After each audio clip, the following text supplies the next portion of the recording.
She cheated, and I found out in the worst possible way, through a message that was never meant for me. I remember sitting on the edge of the bed, staring at my phone, replaying every moment of our relationship in my mind, wondering where I had failed. She cried when I confronted her, promised it was a mistake, and said I would come back once I cooled down. I didn't argue. I simply walked away, carrying the weight of betrayal and the silence of unfinished words. The years that followed were not easy. I moved to a new city, buried myself in work, and learned how to live with the quiet. There were nights when loneliness felt heavier than anger, and mornings when her memory still followed me like a shadow. Yet with time, pain softened into understanding.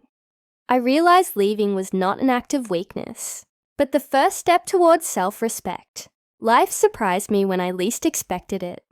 I met someone kind, someone who listened without judgment and valued honesty as much as love. Our bond grew slowly, built on trust rather than promises.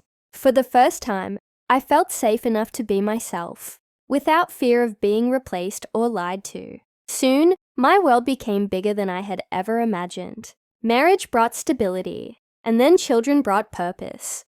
My home filled with laughter, small hands, and moments that felt real and earned. The past no longer defined me. It became just a chapter, not the whole story. One day, I heard she had asked about me. She had assumed I would return. That time would erase what she had done. But time doesn't erase betrayal. It reveals its consequences. I didn't feel anger anymore, only distance, like looking at a place I once lived but no longer belonged to. Years later, standing in my living room, watching my children play and my partner smile at me, I understood everything. Losing her was not the tragedy I once believed it to be. It was the turning point that led me to a life built on truth, loyalty, and love.